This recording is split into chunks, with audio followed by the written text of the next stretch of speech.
நேயர்களுக்கு வணக்கம். இன்று நம்மோடு பேசுவதற்காக பத்திரிகையாளர் திரு அகிலன் அவர்கள் இருந்திருக்கிறார். அவரோடு பேசலாம். ஐயா வணக்கம். வணக்கம். நேற்று ஆஸ்திரேலியன் பத்திரிகையில் ஹெரால்டு சன் அப்படிங்கிற பத்திரிகையில் PM Modi link to mass rapist அப்படிங்கிற தலைப்பில் ஒரு கட்டுரை வெளியாகியிருக்கு, ஒரு செய்தி வெளியாகியிருக்கு. இது தொடர்ச்சியாக இப்போது இஸ்லாமியர்கள் பற்றி பேசின விஷயங்களை வந்து வாஷிங்டன் போஸ்ட் உட்பட எல்லா பத்திரிகைகளும் கவர் பண்ணாங்க. இப்போது இந்த பிரஜ்வால் ரேவண்ணா கேஸ் வந்து ஆஸ்திரேலியன் பத்திரிகை போன்ற வெளிநாட்டு பத்திரிகை கவர் பண்ணுறதெல்லாம் நீங்கள் எப்படி பார்க்குறீங்க? ஹெரால்டு சன் அப்படிங்கிற பத்திரிகை ஆஸ்திரேலியா நாட்டு பத்திரிகை, அதில் தான் இந்த நியூஸ் வெளியாகிருக்கு. இந்த ஹெரால்டு சன்னில் மட்டும்தான் வந்திருக்கா அப்படின்னு பார்த்தா இல்லை. இந்த டைம்ஸ்லேயும் PM has links with mass rapist அப்படிங்கிற அதே கண்டென்ட்டை அங்கேயும் வெளியிட்டிருக்காங்க. இந்த டைம்ஸ் பத்திரிகை அது லண்டனில் வெளியாகக்கூடிய பத்திரிகை. இந்த ரெண்டு நாடுகளுமே சரி, ஒன்று யூகேவாக இருக்கட்டும், ஆஸ்திரேலியாவாக இருக்கட்டும், அமெரிக்காவாக இருக்கட்டும், இந்த மாதிரியான வெளிநாடுகள் எல்லாமே மோடியை புகழ்ந்து தள்ளி தான் இதுக்கு முன்னாடி பார்த்துருப்பீங்க. எல்லா செய்திகளும் மோடியை புகழ்ந்து தான் வரும். மோடி வந்துட்டாரு, மோடி இங்கே என்ன அண்ணாமலை கிட்ட கேட்டால் என்ன சொல்லுவாரோ அதே வாஷிங்டன் போஸ்ட்டும் எழுதும். அதாவது விஸ்வகுரு அப்படின்னு கூட எழுதுவாங்க போல இருக்கு. அந்த அளவுக்கு புகழ் பெற்றவராக மோடி மோடிங்கிற பிம்பம் கட்டமைக்கப்பட்டுச்சு. என்ன காரணம்னா அங்கே இருக்கக்கூடிய இந்தியர்கள் பெருமளவில் மோடியை விரும்புகிறாங்க அப்படிங்கிற அந்த செய்தி கட்டமைக்கப்பட்டுச்சு, உருவாக்கப்பட்டுச்சு. அந்த செய்தி அது உண்மையா அப்படிங்கிறது தெரியல. ஆனால் இன்றைக்கு தேர்தல் நெருங்க அந்த பிம்பம் உடஞ்சி நொறுங்குது. பிரஜ்வால் ரேவண்ணா மேலே எந்த நடவடிக்கையும் எடுக்கல அப்படின்னு காங்கிரஸ் மேலே ஒரு குற்றச்சாட்டு வைக்கிறாரு. அவர் ஒரு எம்பி, ஹோம் மினிஸ்ட்ரியோட அனுமதி இல்லாமல் எப்படி வெளில போனாரு அப்படிங்கிற கேள்வி இருக்கு. அவர் ஜெர்மனிக்கு தப்பிச்சு போனாருங்கிறது செய்தி அந்த செய்தியிலேயே வந்துச்சு. நமக்கும் தெரியும் அவர் ஜெர்மனியில் தான் இருந்தாரு அப்படிங்கிறது. அப்படி அவர் ஜெர்மனிக்கு தப்பிச்சு போறாருன்னா ஹோம் மினிஸ்ட்ரியோட அனுமதி இல்லாமல் ஒரு எம்பி எப்படி வெளிநாடு போக முடியும் அப்படிங்கிற கேள்வி எழுது. இந்த கேள்வியை தான் காங்கிரஸ்காரங்க கர்நாடகாவில் எழுப்புறாங்க. ஆனா காங்கிரஸ் தான் வந்து தப்பிக்க விட்டுச்சுன்னு சொல்லி அமித்ஷா சொல்றாங்க. அதுதான் மோடியும் அதை தான் பேசியிருக்காரு. ஜெர்மனிக்கு தப்பிக்க போக விட்டுட்டு மோடியும் காங்கிரஸ் தான் கைது பண்ணல அப்படின்னு சொல்லியிருக்காரு. எம்பி எப்படிப்பா வெளில போனாருங்கிற கேள்விக்கு அவர்கிட்ட பதில் இல்லை. டைனாஸ்டி பாலிடிக்ஸ்னு தொடர்ந்து பேசுவாங்க. ராகுல் காந்தியே டைனாஸ்டி பாலிடிக்ஸ்னு பேசுறாங்களே. ஹெச்டி தேவகவுடா யாரு, குமாரசாமி யாரு, ஹெச்டி ரேவண்ணா யாரு, இப்போ பிரஜ்வால் ரேவண்ணா யாரு? இந்த டைனாஸ்டி பாலிடிக்ஸ் இருக்கக்கூடிய கட்சியோட உங்களுக்கு என்ன தொடர்பு? நீங்க ஏன் அவங்க கூட கூட்டணி வச்சிருக்கீங்க? நீங்க தான் டைனாஸ்டி பாலிடிக்ஸுக்கு எதிரானவராச்சு, எதுக்கு கூட்டணி வச்சிருக்கீங்க? இந்த மாதிரியான ஒரு செக்ஷுவல் அபியூஸ் நடந்திருக்கு. எவ்வளோ பெரிய செக்ஷுவல் அபியூஸ் நடந்திருக்கு. ஏறக்குறைய 2900 வீடியோக்கள் வெளியாகியிருக்கு. ஆனால் இது வரைக்கும் கூட்டணியிலேருந்து நாங்கள் முடிச்சுக்கிறோம், வெளில போகிறோங்கிற அறிவிப்பை மோடி வெளியிட்டாரா? பிஜேபி வெளியிட்டுச்சா? இது வரைக்கும் நடக்கலைல்ல.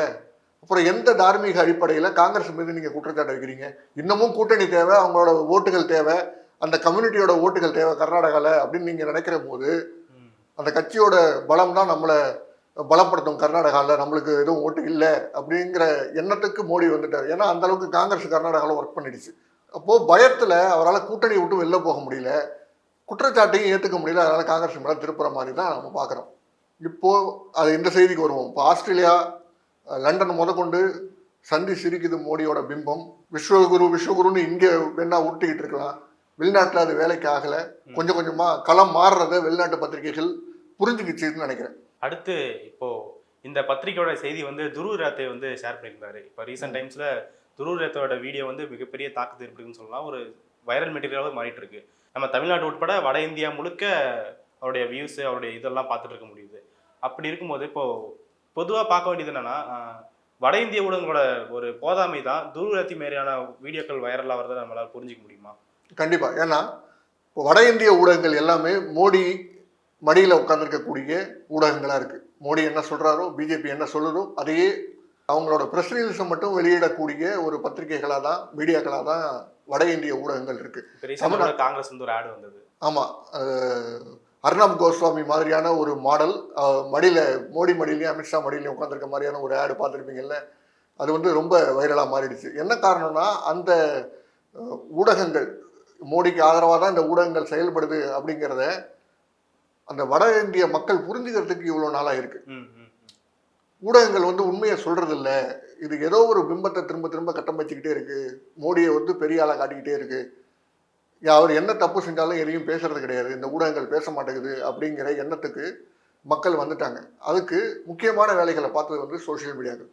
துருவ் ராத்தியா இருக்கட்டும், இன்னும் 2-3 பேர், தேஷ்பக்த்னு ஒரு சேனல் இருக்கு, மோகக் மங்கல்னு ஒருத்தர் இருக்காரு. இவரோட சேனல்ஸ் முழுக்க ஹிந்தியில் இருக்கிறதுனால அந்த ஹிந்தி மக்கள் பெரும்பான்மையாக இருக்கக்கூடிய பகுதிகளை தான் பிஜேபி தன்னோட கண்ட்ரோலில் வச்சுருந்தாங்க. அந்த ஹிந்தி ஆடியன்ஸை தான் இந்த பிஜேபி ஊடகங்கள், பிஜேபி ஆதரவு ஊடகங்கள் வந்து கட்டுப்படுத்தி வச்சிருந்துச்சு. இவங்க சொல்கிறது தான் அவங்க கேட்க முடியுங்கிற நிலைமை தான் அங்கே இருந்தது. ஆனால் இப்போதைக்கு சோஷியல் மீடியா வளர்ந்ததுக்கு பிறகு, நல்ல பெரிய அளவில் வளர்ந்ததுக்கு பிறகு, துருவ் ராத்தியா இருக்கட்டும், மோகக் மங்களா இருக்கட்டும், இந்த தேஷ்பக்த் ஆகாஷ் பானர்ஜின்னு நினைக்கிற ஒரு பேர், அவராக இருக்கட்டும், அவங்களோட ஹிந்தி கண்டென்ட்ஸ் வந்து அந்த ஹிந்தி பேசக்கூடிய மக்களை வந்து ரீச் பண்ணும்போது, ஓஹோ உண்மை இப்படி இருக்கு, நம்ம இத்தனை நாள் ஏமாந்துக்கிட்டு இருந்திருக்கோம், இந்த ஊடகங்கள் நம்மளை ஏமாத்திக்கிட்டு இருக்கு, உண்மை வேற ஒன்றா இருக்கு. ஏன்னா அவங்க தரவுகளோட தகவல்களை வெளியிடுறதுனால மக்களுக்கு வந்து ஒரு நம்பிக்கையும் வந்துடுது அவங்க மேல. அந்த நம்பிக்கையை தொடர்ந்து அவங்க வேல்யூ பண்றாங்க. நல்லா இருக்கு இந்த கண்டென்ட், உண்மையா இருக்கு அப்படிங்கிறத நம்புறதுனால வட மாநில ஊடகங்கள், குறிப்பா இந்திய ஊடகங்கள் கொஞ்சம் கொஞ்சமா தங்களோட கலரை காங்கிரஸ் பக்கமா மாத்திக்கிட்டு இருக்காங்க. இப்போ ஜி கூட அது அஃபிஷியலா வெளியிடலை, ஆனால் ஜி வந்து மோடியோட லைவ் ப்ரோக்ராம்ஸை வெளியிட மாட்டோம் அப்படிங்கிற மாதிரியான ஏதோ ஒரு முடிவு எடுத்திருக்கிறதாவும் ஒரு தகவல் வருது. அது எந்த அளவுக்கு உண்மைன்னு தெரியல, ஏன்னா அஃபிஷியலான எந்த தகவலும் நான் பார்க்கல இது வரைக்கும். ஜியில் இருக்கக்கூடிய உயர்மட்ட அதிகாரிகள் எல்லாமே வெளியேறாங்க, அடுத்தடுத்து வெளியிடுறாங்க. அதில் நீக்கப்படுறாங்களா என்னன்னு தெரியல, இல்லை சொல்லி நீங்கள் வெளில போய்க்குங்க அப்படிங்கிற மாதிரி சொல்கிறாங்களா இல்லைன்னு தெரியல. ஜிங்கிற ஊடகம் வந்து கள நிலவரத்தை புரிஞ்சுக்கிட்டு அவங்க இடத்த மாற்றுறதுக்கு தயாராகிட்டாங்க அப்படிங்கிறது தான் வட மாநிலங்களில் இருக்கக்கூடிய நண்பர்கள் சொல்கிறது. இப்போ நீங்கள் சொன்ன துருவ் ராத்தேவாகட்டும் இல்லை தேஷ்பக்த் ஆகட்டும் எல்லாமே சோசியல் மீடியாவில் மட்டுமே கவர் பண்ணுற ரீதியாக இருக்குது. ஆனால் இது வந்து சோசியல் மீடியா ரீச் பண்ணுறதுக்கான ஒரு இளைஞர் பட்டாளம் அப்படிங்கிற லெவலுக்கு தானே ரீச் ஆகும். பொதுமக்கள்கிட்ட எப்படி ரீச் ஆகும் நீங்கள் எதிர்பார்க்குறீங்க? மெயின் ஸ்ட்ரீம் மீடியாக்கள் மட்டும் தானே பொதுமக்கள்கிட்ட ரீச் ஆக முடியும். ஆமாம், பொதுமக்கள்கிட்ட ரீச் ஆக முடியாதுதான். பெரிய அளவில் பார்வையாளர்கள் கிடையாது. அதாவது இளைஞர்களை தாண்டி சோஷியல் மீடியாவை பெரியவர்கள் கொஞ்சம் 40லேருந்து 60க்குள்ள ஏஜ் குரூப்பில் இருக்கக்கூடிய நபர்கள் எவ்வளோ பேர் இதை பயன்படுத்துகிறாங்க, பெண்கள் எவ்வளோ பேர் பயன்படுத்துகிறாங்கங்கிறதுக்கெலாம் சொல்ல முடியாது. ஏன்னா அதோட எண்ணிக்கை வந்து ரொம்ப ரொம்ப குறைவாக தான் இருக்கும். ஆனால் அந்த வேலையை தேஜஸ்வி யாதவ் போன்ற ஆட்கள், அகிலேஷ் யாதவ் போன்ற ஆட்கள், ராகுல் காந்தி இவர்கள் வந்து அந்த களத்தில் அதை மெயின்டைன் பண்ணிக்கிட்டே இருக்காங்க. இந்த செய்திகளை வெளியில் பரப்புகிறாங்க. குறிப்பாக வெஸ்ட் பெங்காலில் ஒரு கல்லூரியில் துருவ் ராத்தியோட வீடியோவை டெலிகாஸ்ட் பண்ணியிருக்காங்க, முழு வீடியோ. அந்த மோடி வந்து ஒரு டிக்டேட்டர் அப்படின்னு சொல்கிற ஒரு வீடியோ வந்து வெளியிட்டிருந்தார் துருவ் ராத்தி. அது இந்தியா முழுக்க மிகப்பெரிய வரவேற்பு பெற்றுச்சு. அந்த வீடியோ வந்து வெவ்வேறு மொழிகள்லையும் மொழிபெயர்த்தும் போட்டிருந்தாங்க. அந்த வீடியோவை வெஸ்ட் பெங்காலில் இருக்கிற ஒரு கல்லூரி, அந்த கல்லூரியில் டிஸ்பிளே பண்ணியிருக்காங்க. கல்லூரி மாணவர்கள் அமைப்பு வந்து அந்த டிக்டேட்டர்ஷிப் அப்படிங்கிற அந்த வீடியோவை வந்து டெலிகாஸ்ட் பண்ணியிருக்காங்க. இன்னும் 2-3 இடத்துல கூட டெலிகாஸ்ட். இதே மாதிரி ஆமாம், இந்தியா முழுக்க பல்வேறு மாநிலங்கள்லையும் இந்த வீடியோஸ் வந்து டெலிகாஸ்ட் பண்ணப்பட்டிருக்கு பொது இடங்களில். அப்போது துருவ் ராத்தியால் எல்லா இடத்துலையும் ரீச் பண்ண முடியலன்னா கூட துருவ் ராத்தியை அவரோட வீடியோவை பார்த்தவங்க அந்த செய்தியை வெளியில் பரப்புகிறாங்க. கட்சிகளும் கட்சியில் இருக்கக்கூடிய இளைஞர்களும் அந்த செய்தியை பரப்பும் போது அது மேலும் பரவுது. அந்த செய்திகள் வந்து அதோட வேல்யூ வந்து மக்களோட இடத்துக்கு போய் சேருது. அப்புறம் முக்கியமான ஒரு விஷயமும் சொல்லணும். துருவ் ராத்தி இப்போ ட்விட்டரில் ஒரு போஸ்ட் போடுறாருன்னு வச்சுங்க, அது கடன்னு அதோட வியூஸ் வந்து ஏறிக்கிட்டே இருக்கு. ஏன்னா இதுக்கு முன்னாடி வந்து மோடி ஏதாவது ட்வீட் போட்டாருன்னா ரொம்ப வேகமாக ஏறும். ஏன்னா எங்களுக்கு தான் ஃபாலோவர்ஸ் அதிகம். அதை நியூஸ் வேறு இடையில போட்டுக்கிட்டே இருப்பாங்க. மோடியோட ஃபாலோவர்ஸ் எண்ணிக்கை வந்து இவ்வளோ ஏறிடுச்சு, இந்த ஆப்பில் இவ்வளோ இருக்குது, யூடியூப்பில் இவ்வளோ ஃபாலோவர்ஸ் இருக்காங்க, உலகத்துலேயே வேறு எந்த தலைவருக்கும் இந்த ஃபாலோவர்ஸ் இல்லை அப்படின்னு செய்திகளை வெளியிட்டுக்கிட்டே இருந்தாங்க. ஒரு 2-3 வருஷத்துக்கு முன்னாடி கூட இப்படி தான் இருந்துச்சு. இப்போ ரீசெண்டாக கூட த்ரெட்ஸ்னு ஒரு ஆப் வந்துச்சு இல்லையா, மெட்டாவோட த்ரெட்னு ஒரு ஆப் வந்துச்சு. அந்த ஆப்லேயும் எங்களுக்கு மோடிக்கு தான் ஃபாலோவர்ஸ் அதிகம் அப்படிங்கிற மாதிரியான செய்தியெல்லாம் வந்துச்சு. ஆனால் அவர் போடுற போஸ்ட் இருக்குல்ல, இப்போ எக்ஸ் தளத்துலையா இருக்கட்டும், ஃபேஸ்புக்லையா இருக்கட்டும், யூடியூப்ல இருக்கட்டும், அவரோட வியூவர்ஷிப் அப்படிங்கிறது வந்து குறைஞ்சிக்கிட்டு இருக்கு. மாறாக ராகுல் காந்திக்கு வியூவர்ஷிப் ஏறிக்கிட்டு இருக்கு. அது மட்டும் இல்லாமல் அகிலேஷ் யாதவ், தேஜஸ்வி யாதவ் இந்த மாதிரி பிஜேபிக்கு எதிராக செயல்படக்கூடிய இளைஞர்களோட வியூஸ் வந்து ஏறிக்கிட்டு இருக்கு. அவர்களுக்கான வரவேற்பு வந்து அதிகரிச்சுக்கிட்டு இருக்கு. ஆனால் ஒருத்தருக்கு வியூஸ் கூடிட்டுருக்காகவே அவங்களுக்கு ஆதரவு அதிகமாச்சு நம்ம எடுத்துக்க முடியும்? நிச்சயமா அப்படி கிடையாது. இல்லை ஆதரவு பெருகிடுச்சுன்னு நம்ம நினைக்க வேண்டாம். ஆனால் ஏதோ ஒரு மாற்றம், ஒரு சேஞ்ச் அங்கே நடந்திருக்கு. ஏன்னா வழக்கமாக ஒரு ஊடகம் மோடியோட பிம்பத்தை கொஞ்சம் கொஞ்சமாக கட்டமைச்சு பெரிய ஆளாக ஆக்கிட்டு இருக்கும் போது, அந்த வியூவர்ஷிப் அதிகரிச்சுக்கிட்டு இருக்கும் போது, திடீர்னு இன்னொரு பக்கம் அந்த வியூவர்ஷிப் நகருதுன்னா அவங்க மேலே ஏதோ ஒரு குறை இருக்குது, அவங்கள்ட்ட ஏதோ ஒரு குறை இருக்குது, அவங்களோட செயல்களில் ஏதோ ஒரு ஏமாற்றம் அடைஞ்சு தான் அவங்க வந்து வேற பக்கம் திரும்புகிறாங்க. இது எல்லாமே ஓட்டாக கன்வெர்ட் ஆகுமா அப்படின்னா அதில் எனக்கு பெரிய நம்பிக்கை கிடையாது. ஆனால் ஏதோ ஒரு சின்ன சேஞ்ச் இங்கே நடக்கும். வேற ஆமாம், ரீச். இந்த தகவல்கள் உண்மை அப்படின்னு நினைக்கும் போது, உண்மைன்னு அவங்க மக்கள் கருதும் போது அது ஓட்டாக மாறுறதுக்கும் வாய்ப்பு இருக்கு. சின்ன பர்சன்டேஜ் தான், பெரிய அளவில் அப்படி நாட்டையே புரட்டி போட்டுடும் அப்படின்லாம் சொல்லலை. ஒரு சின்ன சேஞ்ச் வந்து மக்கள் மனதில் இருக்கு. அதோட வெளிப்பாடு தான் இந்த பிஜேபிக்கு எதிரான கண்டென்ட்களை கிரியேட் பண்றவங்களுக்கு ஆதரவு பெருகிக்கிட்டு இருக்கக்கூடிய இந்த செய்தி. நேத்து மோடி அவர்கள் அதானி அம்பானி பத்தி பேசுனது வந்து ஒரு பக்கம் பேசுபொருளாக ஆயிட்டு இருந்தது. அதே சமயத்துல இன்னொரு சர்ச்சையும் அவர் ஏற்படுத்தியிருந்தாரு. அது என்னன்னா, இந்தியன் ஓவர்சீஸ் காங்கிரஸோட சேர்மன் சாம் பிட்ரோடா பேசுனது வந்து மிகப்பெரிய சர்ச்சையா மாற்றப்பட்டது. ரேசிஸ்ட் வகையில பேசியிருக்காரு. தென்னிந்தியர்கள் வந்து ஆப்பிரிக்கர்களோட ஒப்பிட்டுறாரு, ஈஸ்ட் இந்தியர்கள் வந்து சைனாவோட ஒப்பிட்டுறாருன்னு சொல்லிட்டு பேசிட்டு இருந்தாங்க. அதை மோடியும் கையெடுத்து பேசியிருக்காரு. திரௌபதி முர்மு அவர்களை நிறத்தை வச்சு தோக்கடிக்க பார்த்தாங்க, பாத்தீங்களா இப்ப சேர்மனும் அதே தான் சொல்றாரு அப்படிங்கிற வகையெல்லாம் பேசியிருந்தாரு. இப்போ அந்த இதை சர்ச்சையாகப்பட்ட உடனே சாம் பிட்ரோடா வந்து இப்போ பதவியை விட்டு விலகி போயிருக்காரு. இந்த விஷயத்தெல்லாம் நீங்க எப்படி பாக்குறீங்க? இல்லை, சாம் பிட்ரோடாவோட கருத்துக்கு காங்கிரஸுக்குள்ளேயே எதிர்ப்பு இருக்கு. அது ஒரு புறம் இருக்கட்டும். சாம் பிட்ரோடா பதவியும் விலகிட்டாரு. ஆனால் இதே மாதிரியான ஒரு சம்பவம் ஏற்கனவே நடந்திருக்கு. நம்ம திருவள்ளுவர் சிலையெல்லாம் தூக்கி கொண்டு போய் வடநாட்டில் வைக்கிறேன்னு ஒருத்தர் இங்கே சுற்றிட்டு இருந்தார்ல, அவர் பேர்னா தருண் விஜயா. அவர் என்ன சொன்னார்னா, தென்னிந்தியர்கள் கருப்பர்கள், கருப்பா இருக்காங்க பாருங்க, நாங்கெல்லாம் அவங்க கூட தானே இருக்கோம், அவங்க கூட வாழ்ந்துக்கிட்டு தானே இருக்கோம், நாங்கெல்லாம் ஒன்றா தானே இருக்கோம், நம்மளாம் இந்தியர்கள் எல்லாம் ஒற்றுமையாக தானே இருக்கோம்னா, இப்போ உங்களோட மனநிலையில கருப்புங்கிறது என்ன அப்படிங்கிற கேள்வி இருக்கு. அவர்களுக்கு அந்த தருண் விஜய்க்கு அண்ணாமலை ஐஎம் ஏ பாரதியா அப்படின்னு போடுறாரு. நான் ஐஎம் டார்க் ஸ்கின், ஐஎம் பாரதியான்னு போடுறாரு. நான் இந்தியன், என்னோட ஐடென்டிட்டி இந்தியன் அப்படின்னு போடுறாரு. அதை தருண் விஜய் பேசும்போது போட வேண்டியதானே? எங்க இருந்தாரு? மோடி பேசியிருக்காரு. இப்போ தென்னிந்தியர்களை அவமானப்படுத்திட்டாங்க, இந்தியர்களை அவமானப்படுத்திட்டாருன்னு பேசுறாரு மோடி. தருண் விஜய் பேசும்போது மோடி என்ன பண்ணாரு? தருண் விஜய் பேசும்போது மட்டும் தென்னிந்தியர்கள் கருப்பா இருந்தா பரவாயில்லையா? கலர்ல நமக்கு வந்து உடன்பாடு இல்லை. கலர் சொல்லி ஒருத்தவங்களை அடையாளப்படுத்துறது, இனத்தை சொல்லி அடையாளப்படுத்துறதுல நமக்கு மாற்று கருத்து இருக்கு, அதில் ஏற்கலை. ஆனால் தருண் விஜய் பேசும்போது வாயை திறக்காத மோடி பிட்ரோடா பேசும்போது பேசுறாருன்னா அதோட உள்நோக்கத்தை நம்ம புரிஞ்சுக்கணும். ஆக்சுவலாக பிட்ரோடா பேசும்போது நாங்களாம் இப்படியெல்லாம் இருந்தாலும் நாங்கள் வந்து அண்ணன் தம்பியாக தான் இருக்கணும்னு சொல்லிட்டு அடுத்த வார்த்தையே சொல்றாரு. ஆமாம். ஆனால் உள்நோக்கம் வேறையா இருந்து அந்த வார்த்தை மட்டும் வேறு வேறு பட்டிருக்க தவிர, ஆனால் நோக்கம் வந்து நம்ம வேற வேறையா இருந்தாலும் நம்ம ஒன்னா தான் இருக்கின்ற ஒரு யூனிட்டி இன் டைவர்சிட்டி அப்படிங்கிற கருத்தை தான் முன் வச்சு அவர் பேசிட்டு இருந்தாரு. நீங்க சொன்ன மாதிரி காங்கிரஸ்லயும் வந்து எதிர்ப்புங்கிறது தான் பார்க்க முடிஞ்சது. யூனிட்டி இன் டைவர்சிட்டி அப்படிங்கிறதான சாம் பிட்ரோடா பேசினாரு. ஏன்னா அதுக்கு பிறகு பேசுனது வந்து எல்லாரும் அண்ணன் தம்பியா பழகிட்டு இருக்கான் அப்படிங்கிறதான அவர் பேசினாரு. அதே தான் தருண் விஜயும் பேசினாருன்னு இவங்க வாதம் வைக்கலாம், அவ்வளோதான். தருண் விஜய் பேசினது அண்ணன் தம்பியா பழகிட்டு இருக்கோம் அப்படிங்கிற அந்த மனநிலையில் இருந்தால் தருண் விஜய் பேசினார்னா, அதே அண்ணன் தம்பியா பழகிட்டு இருக்கோம் அப்படிங்கிற அதே வாதத்தை வச்சு தான் சாம் பிட்ரோடாவும் பேசினாரு. இதில் சர்ச்சையாக்கிறதுக்கு எதுவுமே இல்லை. ரொம்ப முக்கியமாக ஆப்பிரிக்கர்னு சொன்னாலும் பரவாயில்ல, நிறத்தை வைத்து தான் ஆப்பிரிக்கான்னு சொன்னாங்கன்னா நிறம் இழிவு கிடையாது, அதுதான் அடிப்படை. இப்போ ஆப்பிரிக்காவாக இருந்தால் என்ன, ஆப்பிரிக்கர் ஒருத்தர் தென்னிந்தியாவில் இருக்கிற ஒரு மாதிரி இருக்காரு அப்படின்னு சொன்னா என்ன தப்பு? இப்போ உரம் ஒற்றுமையா இருக்குன்னு அர்த்தம், அதுக்கு இழிவு கிடையாது. இதுல இழிவு எங்க இருக்கு? ஆப்பிரிக்கால தப்பா சொன்ன மாதிரி ஆயிருக்கு. ஆமா, இப்போ மோடி வந்து ஆப்பிரிக்கர்களை இழிவுபடுத்துறாரா? ஆப்பிரிக்கா நாட்டு எப்படி போவாரு? ஆப்பிரிக்கா நாட்டுக்கெல்லாம் போயிட்டு வர்றாரு, அது வேற மேட்ரு, அது வேற. அதே வச்சு ஸ்டாலின் வந்து இப்ப தமிழர் பெருமையை மனசு வச்சுட்டு இருக்கிற ஸ்டாலின் வந்து இப்ப காங்கிரஸ் கூட்டணி விட்டு விலகுவாரா அப்படிங்கிற சவால் விட்டு இருக்காரு. ஆனா பெரிய பேசு பொருளா மாற்ற முடியுதுல்ல மோடியால? ஆமா, பெரிய பேசு பொருளா மாத்துது. இப்போ சாம் பிட்ரோடா பேசுனது தவறு, அதனால ஸ்டாலின் வந்து காங்கிரஸோட கூட்டணியை முடிச்சுக்கணும். சரி, பிரஜ்வால் ரேவண்ணா செஞ்சது தப்பா சரியா? புனிதமான செயலை செஞ்சுட்டாரா? அவர் கூட கூட்டணி ஏன் தொடர்ந்துகிட்டு இருக்கீங்க? இப்போ வெளில வர வேண்டியதானே? பிரஜ்வால் ரேவண்ணா பண்ணதை விட சாம் பிட்ரோடா பேசுனது பெரிய தவறா? தவறே இல்லைன்னு சொல்றோம். அப்போ உண்மையான தவறு எங்க இருக்கு? அதை மறைக்கிறதுக்கு இவர் இந்த வேலையெல்லாம் பார்த்துக்கிட்டு இருக்காரு.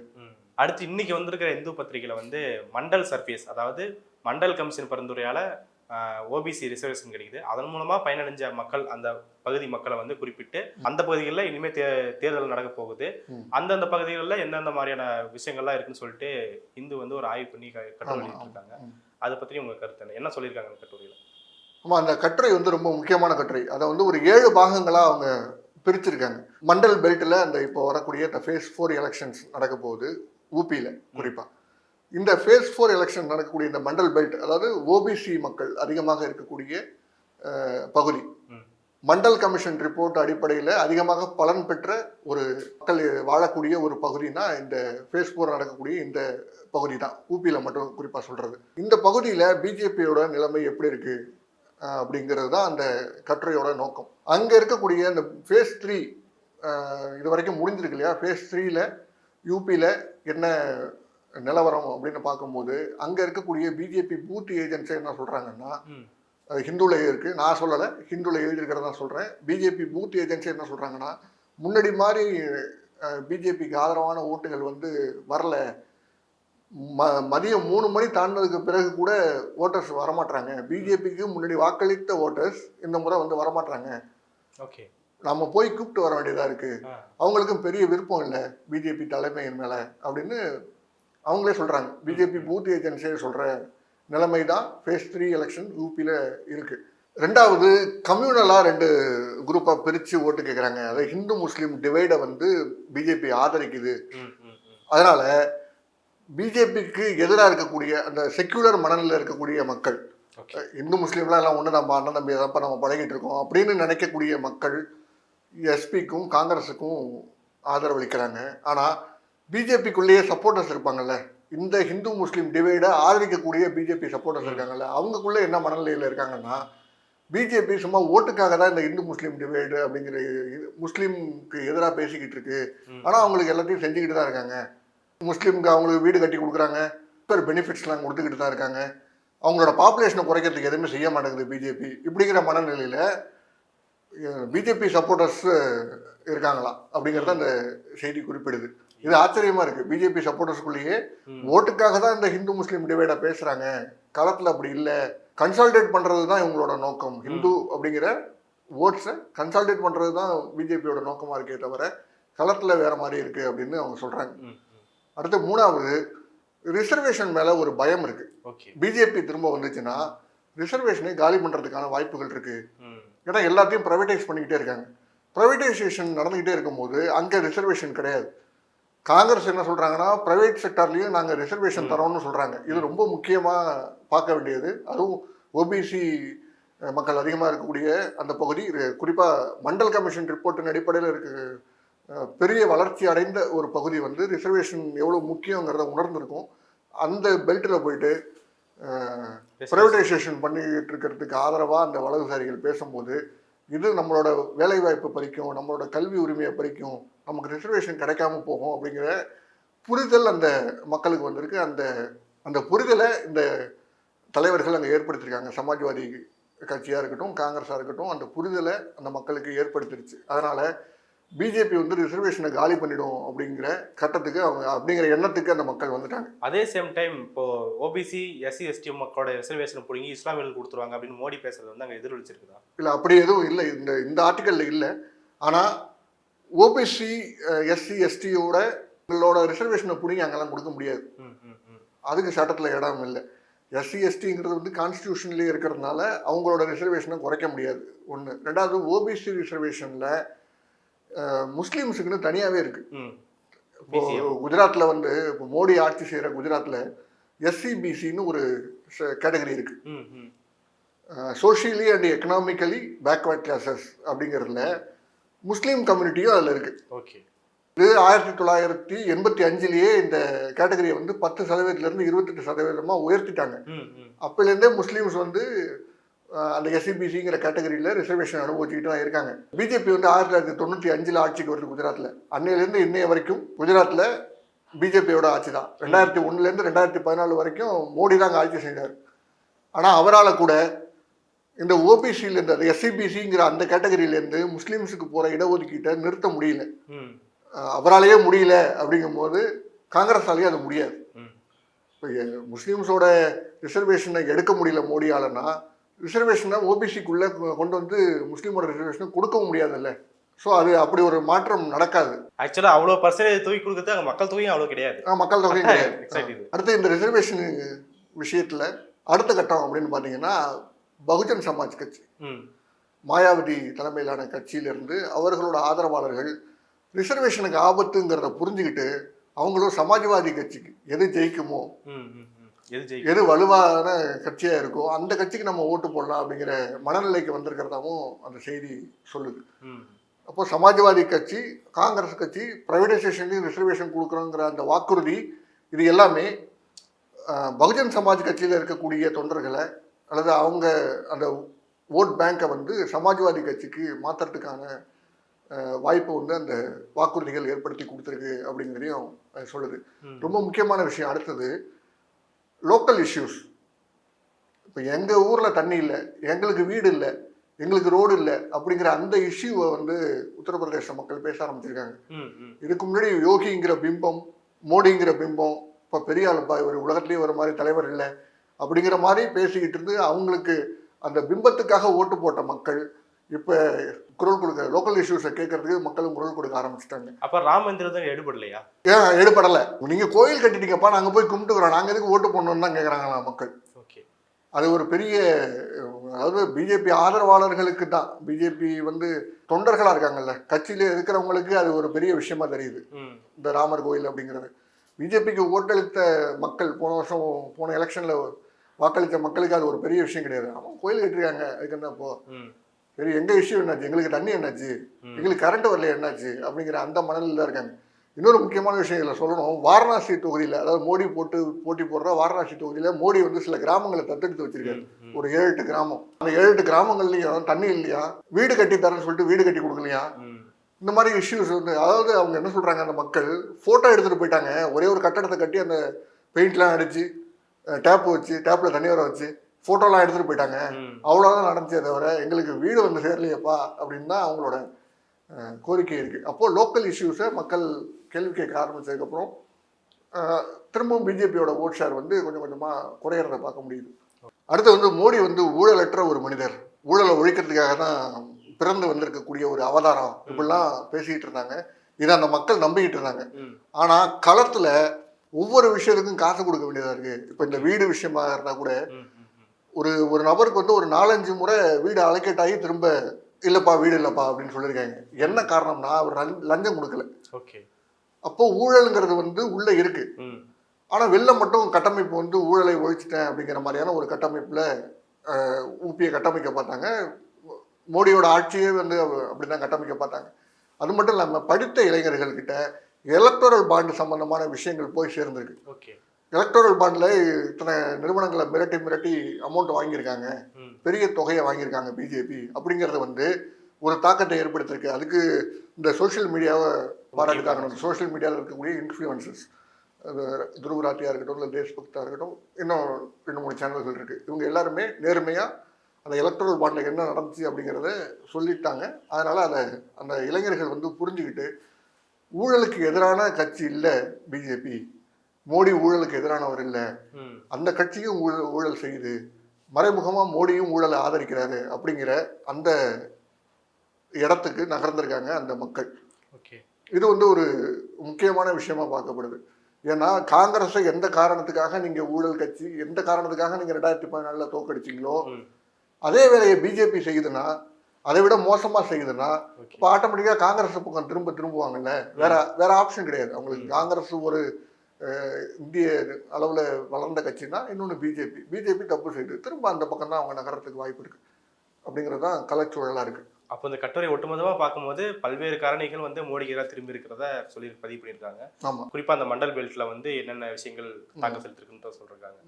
இன்னொரு விஷயம் நம்ம பேசும்போதே சொல்ல மறந்துட்டோம்.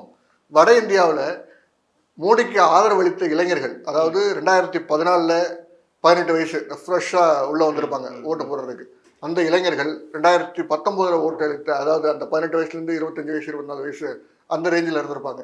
அந்த இளைஞர்கள் இருக்காங்கல்ல, அவங்களுக்கு இப்போ 30 வயசு இருக்கும், 28-30 இந்த வயசு இந்த ரேஞ்சில் தான் இருப்பாங்க. அவங்களுக்கு அப்போ வேலை கொடுத்துருவாரு, எப்படியாவது வேலை கிடைச்சிரும் ஓகே அப்படிங்கிற நம்பிக்கையில் அவங்க வாக்கு செலுத்திருக்காங்க. அந்த இளைஞர்களுக்கு வந்து பெரிய ஏமாற்றத்தில் இருக்காங்களாம். ஒன்று ரிசர்வேஷன் அடிபடுது, இன்னொன்று வேலை இல்லை.